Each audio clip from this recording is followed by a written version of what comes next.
అంటే మీరు రామారావు గారికి చాలా ప్రత్యేకమైన అభిమానం మీకు. ఆయనతో మీరు పని చేశారు అని చేశారు. తర్వాత ఆయన చివరి సినిమా మేజర్ చంద్రకాంత్ మీరే పని చేశారు. నేను ఆ సినిమా షూటింగ్ నుంచి ఒక ఇన్సిడెంట్ విన్నాను. ఆయనకు వచ్చి ఫ్రాక్చర్ అయిపోయిన తర్వాత మేజర్ చంద్రకాంత్లో సుభాష్ చంద్రబోస్ గెటప్ వేసినప్పుడు ఆ సెల్యూట్ చేయడం కోసం ఆ చెయ్యి ఆ విరిగిపోయిన చెయ్యి అలాగే పెట్టుకుని ఆయన ఉన్నారని, అంటే ఒక 2 గంటల సేపు ఒక ఆర్మీ ఫౌజీ ఏదైతే కవాత్ చేస్తున్నారో అంతసేపు ఆయన చెయ్యి కిందకి దించుకుని అలాగే ఉన్నారని నేను విన్నాను. అంటే అంత డెడికేటెడ్ పర్సన్ ఆయన. అంత డెడికేటెడ్, యాక్టింగ్ కావచ్చు, అనుకున్న అభిప్రాయాలు. అవునండి, అంతే పెట్టేస్తారు ఆయన. అవునండి, గ్రేట్ పర్సన్.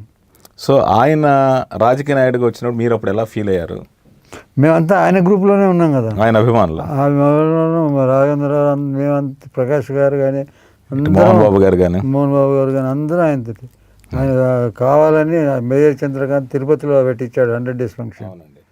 వచ్చి అక్కడికి వచ్చి అక్కడ తీసుకొచ్చి అందరినీ మనిషిగా చెప్పాడు ఆయన. ఓకేనండి. తర్వాత అందరికి సెలవు కూడా తీసుకున్నాడు అక్కడే స్టేజ్ మీద.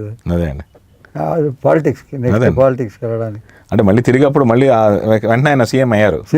అవును, అదే. కానీ నిజంగా మీ లైఫ్ చాలా గ్రేట్ సార్. ఎందుకంటే పోస్టర్ దగ్గర నుంచి ఆయన సినిమాకు ఒక లైట్ అయ్యి ఫోకస్ అయ్యి జయరామ్ అన్న దగ్గర నుంచి ఆయన సినిమా పనిచేసి 100 days ఫంక్షన్లో ఆయన మీ పేరు స్టేజ్ మీద చెప్పడం అనేది మామూలు అచీవ్మెంట్ కాదు సార్. మీకు ఎంత బలమైన కోరిక ఉండకపోతే, మీరు ఎంత కష్టపడకపోతే నెరవేరుతుంది.